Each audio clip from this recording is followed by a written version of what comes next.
안녕하세요. 김은혜 행정사입니다. 네. 오늘은 저희 행정사들이 이제 계약서 작성하는 업무도 굉장히 많거든요. 계약서를 작성하는데 가끔가다 이제 저희가 이제 기업 행정을 많이 하거든요. 그럼 대표님들이 가끔가다 이제 내가 가지고 있는 재산에 대해서 신탁 계약서 관련해서 문의를 많이 하세요. 그래서 오늘은 자산 승계에 관한 이제 신탁 계약서 관련된 부분을 조금 얘기를 해보려고 합니다. 예를 들면 하나은행 같은 경우는 신탁 상품 굉장히 많죠. 리빙 트러스트나 이런 것들 대표적인 상품이라고 할 수가 있는데 그런 거는 이제 상사 신탁이고요. 상사 신탁뿐만이 아니라 개인 신탁 이런 것도 굉장히 많거든요. 개인 신탁이 있는데 신탁에는 종류가 있어요.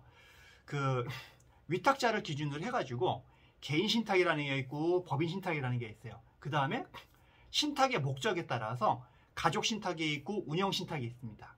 그 다음에 수탁자에 따라서 상사 신탁과 민사 신탁이 있습니다. 그래서 신탁은 위탁자, 위탁하려는 여러 가지 목적, 그 다음에 수탁자에 따라서 신탁의 어떤 종류인지 달라집니다.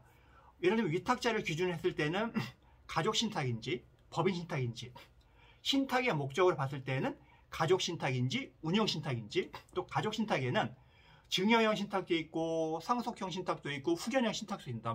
여기 안에 들어가는 중에 대표적으로 유언대용 신탁에는 있기는 하지만, 그 다음에 수탁자를 상대로 해서 하나은행처럼 금융기관에서 하는 것들은 상사신탁, 그냥 개인이 아버지가 내 아들한테 너 수탁자 해가지고 맡기는 경우는 민사신탁, 이런 것들이 있습니다. 그래서 보통 이제 저희한테 의뢰하는 거는 민사신탁이 많이 들어오고요.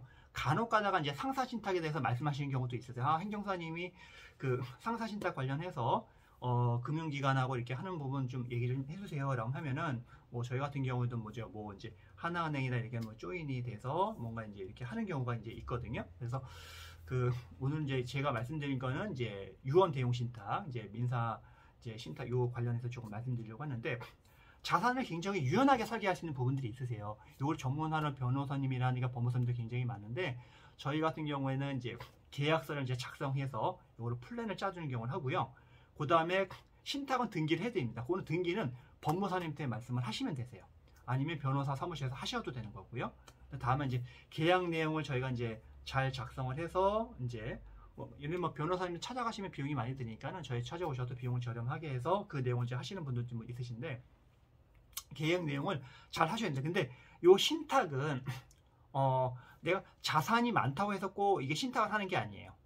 정말로 내가 어느 정도 자산이 있다고 하게 되게 되면 자녀들 간에 이제 뭔가 분쟁을 조금 해소하기 위해서 생전에 이거를 할 수 있는 게 이제 유언 대용 신탁이 대표적으로 보시면 되실 것 같아요. 그래서 자산을 유연하게 이제 짤 수 있는 하나의 방법이라고 생각하시면 되는데, 살아계실 때는 자산을 운영하고 이용하고 수익을 누리는 거는 내가 하다가 내가 사망하게 되게 되면 그 자산에 대해서 수익권을 여러 가지 급부를 자녀들한테 각각 나누는 경우로 한다든가, 소유권을 어떻게 한다든가, 또 내 자녀들이 죽었을 때 또 그 자녀들한테 이제 연속적으로 해서 이제 여러 가지 승계 신탁 같은 경우도 할 수 있는 방법도 유연하게 짤 수가 있습니다. 내가 원하는 니즈에 따라서 이 상속 재산을 짤 수가 있어요. 근데 법에 나와 있는 유언이랑 법정 어떤 유언 제도들 있잖아. 그거는 딱 정해져 있어요. 유연하지가 않아요. 그거 안 맞이게 되면은 다 무효 처리됩니다.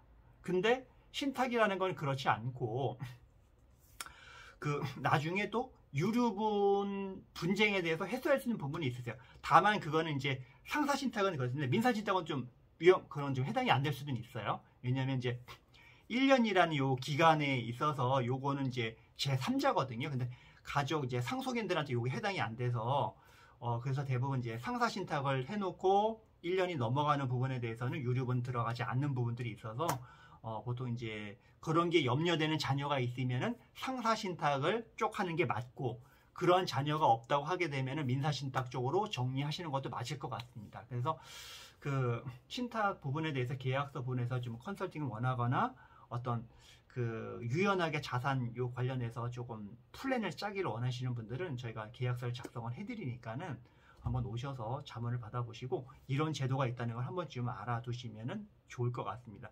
반드시 내가 어떤 유언서나 이런 것보다는 앞으로 이런 제도를 통해서 하시는 분들이 좀 좋을 것 같고요. 아주 요 부분이 지금 대법원 판례에서 확정되는 부분이 아니라서 뭐 최근 뭐 성남법원에서 뭐 1심 있었고 수원지방법원에 항소심이 있었지만은 아직 좀 정립된 어떤 법리나 이론은 아니지만 지금으로서는 그나마 이렇게 가장 효과적인 생전에 이제 자산을 이제 상속 재산을 정리할 수 있는 그런 부분이기 때문에 이 방법을 택하는 것이 가장 효과적인 방법이 아닐까 하는 생각이 듭니다. 그래서 오늘 유언 대용 신탁에 관한 부분의 정보를 가지고 찾아왔습니다. 감사합니다.